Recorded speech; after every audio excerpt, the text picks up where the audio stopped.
हमारी ये press conference operation सिंदूर के बाद पहली बार हो रही है। सबसे पहले इस प्रेस कॉन्फ्रेंस में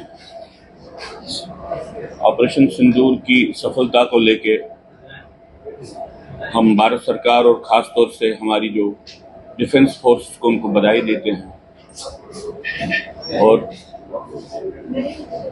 हम सब लोग ये कहना चाहते हैं कि उनके कार्य से पूरा देश गौरवान्वित हुआ है। उनको एक प्राइड का एहसास हम सबको है। इसके साथ ही हम पहलगाम के मैसेकर के बाद जो भारत सरकार ने इस बात को मान लिया था कि एक सिक्योरिटी एक लैप्स हुआ है, इस संदर्भ में उसी कड़ी को फिर से उठा रहे हैं। हम चाहते हैं भारत सरकार खासतौर से जो रूलिंग पार्टी है अपने राजनीतिक दृष्टिकोण जो है यहाँ की सामरिक परिस्थिति को संभालने का या उसको एड्रेस करने का उसको देखे।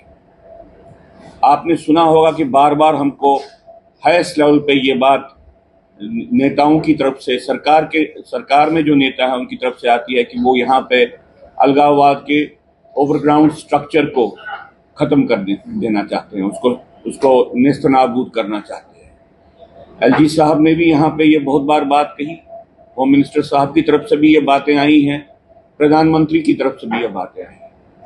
तो हम आज इस बात का संज्ञान लेते हुए उनसे अनुरोध करते हैं कि भाई यहाँ पे जो ओवरग्राउंड सपोर्ट स्ट्रक्चर अलगाववाद का है उसको जो पोषित करता है वो यहाँ की राजनीतिक व्यवस्था उसको पोषित कर रही है। क्या भारत सरकार जो यहाँ पे राजनीतिक व्यवस्थाएं चल रही हैं जम्मू कश्मीर में उनको संज्ञान लेते हुए उनके बड़ा डीपली उनका एनालिसिस करने के लिए तैयार है?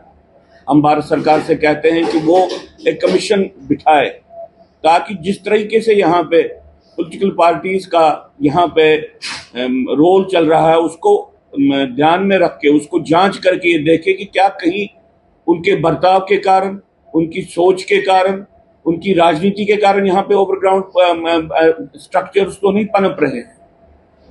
तो हम उनसे भारत सरकार से कहते हैं कि अगर आप वास्तव में यहाँ पे ओवरग्राउंड सपोर्ट स्ट्रक्चर्स को खत्म करना चाहते हैं तो आपको यहाँ की राजनीतिक व्यवस्था का पूरा आंकलन करना चाहिए, पुनरांकलन करना चाहिए नए सिरे से।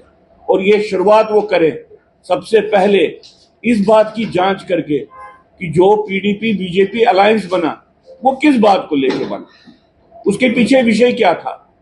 क्या भारतीय जनता पार्टी जो एक राष्ट्रीय पार्टी है उसने पीडीपी के राजनीतिक दृष्टिकोण का आंकलन किया?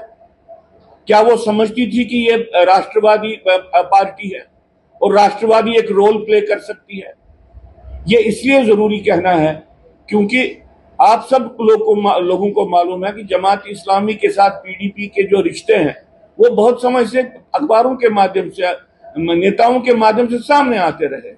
अगर भारत सरकार ने जमात इस्लामी पे बैन लगाया है तो उनका रवैया पीडीपी के बारे में क्या है ये तो हमको बताइए। आपको ये भी मालूम है जब पीडीपी का निर्माण हुआ उसके जो फाउंडर थे मुफ्ती मोहम्मद सईद, जब वो कांग्रेस पार्टी में थे, कांग्रेस पार्टी ने जो 1986 में राइट्स हुए थे, कश्मीर में दंगे हुए थे, हिंदुओं पे हमला हुआ था और पहली बार वहां से हिंदुओं को निकालने का एक अभियान शुरू हुआ था, कांग्रेस पार्टी के खुद कमीशन ने उसको उसमें जिम्मेवार ठहराया था। क्या इसका आंकलन भारतीय जनता पार्टी ने किया? क्या भारतीय जनता पार्टी ने जब एजेंडा ऑफ अलायंस पीडीपी के साथ बनाया और इकट्ठे हुकूमत की, उस एजेंडा ऑफ अलायंस की विघटनकारी पोटेंशियल को उन्होंने एनालाइज किया?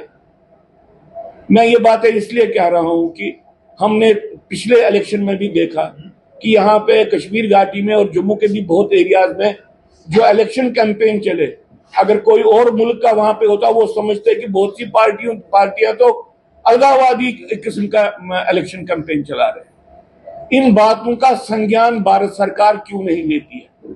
इसलिए आवश्यकता है कि भारत सरकार को अगर ओवरग्राउंड स्ट्रक्चर्स को सिर्फ सुपरफिशियली, सतही उनको हम खत्म कर रहे हैं ये बातें, अगर इसके अलावा भी उनको मूलभूत परिवर्तन लाना है तो जिस तरह की राजनीतिक व्यवस्थाएं यहाँ पे काम कर रही हैं उनके बारे में पूर्ण रूप से आंकलन करना चाहिए। एक कमीशन का निर्माण कीजिए।